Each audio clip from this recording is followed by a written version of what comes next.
Hey guys, so today I'm going to give you 4 amazing squat tips. It's going to take you from zero to hero. Or maybe not. Actually, I'm not reinventing the wheel here, but I do think these 4 tips are going to help you become a more effective squatter and learn what mistakes you're making so that you can improve. So my first tip is do not make a ton of changes. So this means you cannot every week change your shoes, change your stance, change the bar placement.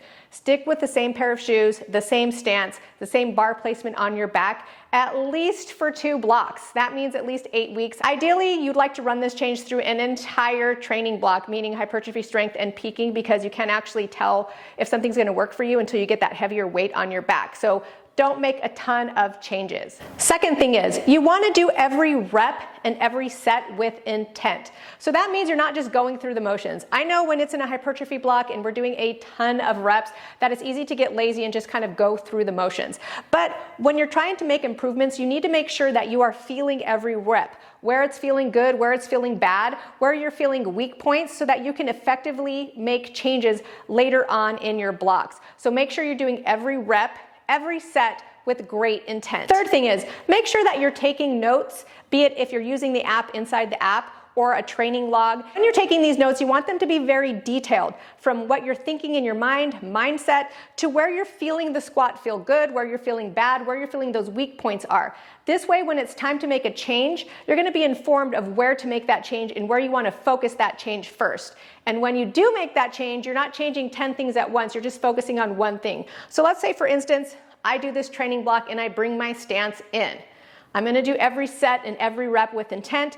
I'm going to make sure after I finish each training session where I felt technique was failing. Did I feel weak in the hole? Did I feel weak coming out of the hole?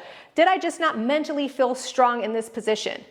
And then when I make that change in 8, 10, or 12 weeks, I can then look at my notes and go, okay, I feel like my stance was a limiting factor in me improving, and I'm gonna take my stance out a little bit. So make sure you're taking very detailed training notes. And the last tip, and I know this is probably what nobody wants to hear, you just gotta put in your time.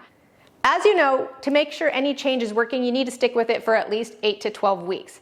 Well, that's 3 months. And then you might need to make a change. Maybe you didn't get stronger, make another change, and you need to wait another 3 months to see if that works. So you know what? You're just gonna have to put in your time. Getting strong is not easy. It is not for the faint of heart. It takes a lot of time, a lot of consistency, and a lot of discipline to put pounds or kilos on your total, on your squat. And you know what? That's what makes it worth it. It's the putting the work into it that makes the end result even more worth it. Don't try to rush the process. Put in your time. Remember, it is this cliche statement, it is a marathon, not a sprint. As much as we want to get there as fast as possible, that's just not the reality for the majority of us. So put in your time. Thank you guys so much for watching. I hope that you found these tips useful. And if you have any questions or comments, go ahead and type it below. And yeah, don't forget to hit that like button, subscribe, and I'll see you guys next week.